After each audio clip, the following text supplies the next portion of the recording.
دغه تشویش چې څنګه زه آنلاین کاروبار وکم که پیسې وم ګټم نو افغانستان ته څنګه انتقال کم یا څنګه فریلانسینګ وکم که هغه فایور دی که هغه اپورک دی دا څنګه زه مخکې ویسم دا تشویش باید ته ونه کړې ځکه افغانستان ته پیسې انتقالول دومره سخته نه دی ته مختلف لارې لري چې بر مخکې لاړ شي افغانستان کولی شي چې پوینټر اکاونټ جوړ کړي یا د یو بل دوست نه پوینټر اکاونټ واخلي یا وایز اکاونټ واخلي یا بیخي پیپال اکاونټ واخلي که دا ټول امکانات نه لري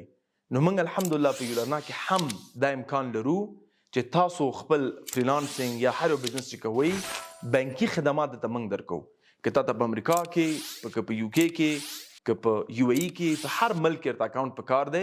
موږ درته فزیکي او آنلاین اکاونټونه درکولی شو خپلې پیسې هلته ولیږه موږ دنه په کچې ته په دې غربي ملکونو کې 100% نه اخلو او که په یو ای دوبۍ کې وي دنه 15% اخلو هغه پیسې چې موږ هلته په ټیکس ورکوو یو څه پیسې موږ خپل اداري مصرفات ته هم اخلو او باقاعده کابل کې درکو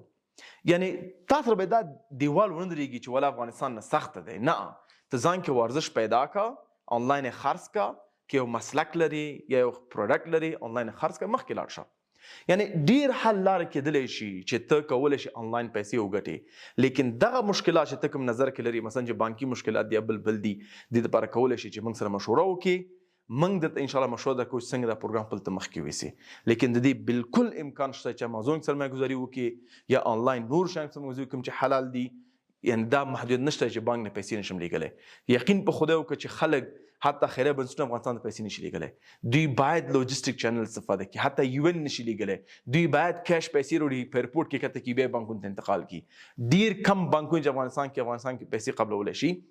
لیکن ډیر خلک نور لار استفاده کوي چې یو لار ته دا مشوره موږ درکړه یعنی موږ پورې مو محدود کېږه خپلوان ماشاءالله ټول افغانان لري هغوی سره خبره وکړه لیکن هدف دا وي چې ته یو مسلک زده کړې آنلاین خرڅ کړې په حیث فریلانس یا یو خدمات ولري آنلاین خلکو ته ورکړي او یا پروډکټ په امازون کې خرڅ کړې انشاءالله یو ښه حلال رزق دې وګټې